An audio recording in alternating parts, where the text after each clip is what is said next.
But before we get to some of these questions, we want to, spread a little bit of good news and hear some wise words from the OG, Bernie Sanders, who, as we were doing our last episode of Left Reckoning, was spitting some truth on CNN. Yeah, here he is with Anderson Cooper of Of the Trump is Vanderbilt racist. How can family. you say? Yeah, the Vanderbilt. Yeah, here he is. What to do? Let me just be very clear. As the incoming chairman of the Senate Budget Committee, I remember what happened in 2010, and that is the Democrats during the 2008-2010 period controlled the White House, they controlled the Senate, controlled the House. You remember that? Mm-hmm. And you remember what happened in 2010? Democrats got wiped out. They had the power, but they did not deliver for the American people. So what we have got to do right now, no ifs, buts, or maybes, is have an aggressive agenda that says we understand that millions of people, including my neighbors right here in Vermont, people are lining up in their cars in order to get emergency food. People can't pay their medical bills. People are going deeper and deeper into debt. People are facing addiction. Millions of people have lost their jobs. We have to act and act now. And the first order of business, by the way, is to pass an emergency COVID-19 bill, which, among many other things, says to working class Americans, we know you're in pain, and we're going to get you a $2,000 check for every working class adult in this country. We are on your side. We are prepared to take on the big money interests who have so much power. We're going to expand healthcare to cover the uninsured. We're going to deal with student debt. We have got to be bold in a way that we have not seen since FDR in the 1930s.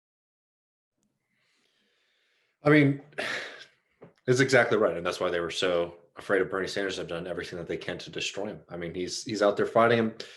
If there ever was a pressure campaign, these $2,000 checks are quite attainable, especially now that Biden and the crooked Democrats, came out and endorsing those in the Georgia Senate runoff.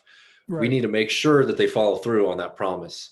We need much more than $2,000, a one-off $2,000 payment, but we also I was going to say like that should be. I mean, it should be in our pockets, right? Like that. Mm-hmm. Like we shouldn't have to pressure them. Hopefully, more on that. I think we're going to get that. I hope so. It would be. I mean, it would. Right off the bat, it would be just a colossal failure. But the truth is, like, we need more than that, right? That's like I said about that's fielding the grounder, right? That won you power. Of course, you should do that. But it needs to go a lot farther than what Joe Biden's talking about specifically on like student loan cancellation. You need to, you might not do Medicare for all. I think they should, but like there are all sorts of other things like expanding these, and also things that Obama didn't do in those period, like the card check stuff. Like there are all sorts of things that you need to get in there and show initiative, that because that fundamentally that's the only thing that's going to get through to people in this, right? Like, there's a overly reductive thing that says those people stormed the Capitol because they just wanted $2,000 checks. But the truth is like that the foment, like the problems we have in this country are because of this class stratification, right? Like we talked about, it was the PPP loan guys who were storming Congress. You need to do something for the people who are worst off, who are getting evicted. And again, like you said earlier, $2,000 is not nearly enough. Some sort of recurringness needs to be added to that Pelosi signed away in the opening of these negotiations. And eviction moratoriums. There shouldn't be people being evicted at all. But yeah, I don't know. Do you have any more you want to say? No, I mean, it's just, this is a historic moment in the same way that 2008 was a historic moment. I mean, honestly, it's sort of hilarious to think that Biden's been in an important position in two very consequential moments in American history.